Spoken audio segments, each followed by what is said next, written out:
When I was first inducted in the Army, they put me in in basic training, and then from there they send us to the coast, the California coastline, to guard the shipyards, Richmond shipyards, because they thought the Japanese were going to come in. And then I stayed there for I would say about a year, and then from there they shipped us overseas. From what I understand, most of them are dead. I'm going to be 93 in November, so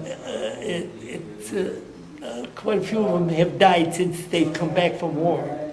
So many different types of people in the Army. You have to learn to get along with people. You have to get along with people. Do unto others as you would like them to do unto you.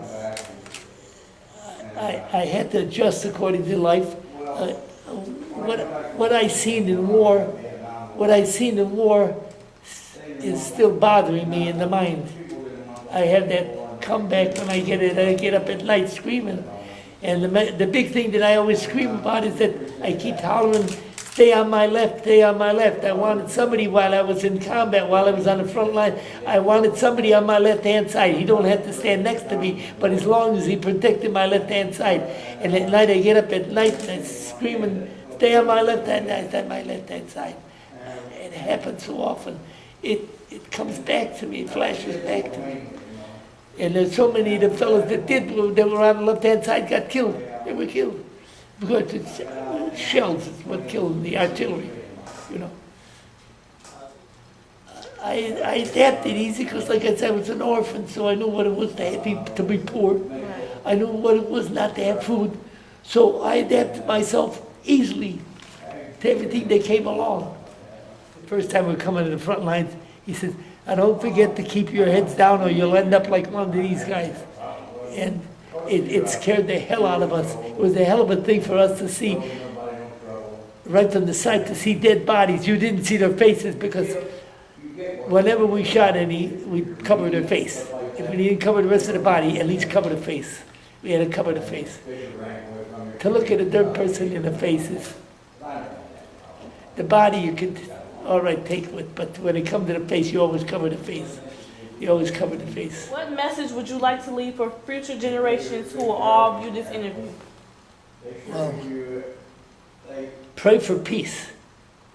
That's what we have to do. Pray for peace. Pray that we never get into another war. We've lost too many young ones. My God, when we think even, now since I've been living, since being 93 years old, I've seen 6 wars. 6 wars. Vietnam, Korea, all these other small wars that we've been having. I went through 6 wars that I've seen. I would say try to keep the peace, stay away from, and if possible, vote for someone that's going to keep us out of war.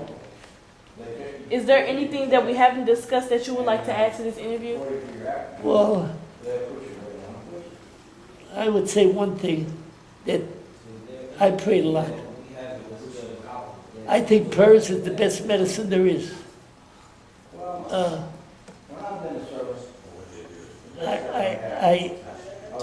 I still, till this day, I thank the good Lord for what I went through in my lifetime, being an orphan, being blind in one eye, going up to the front lines, and how many times the people next to me were dying, and I was lucky enough not to get hit. So I was pretty lucky.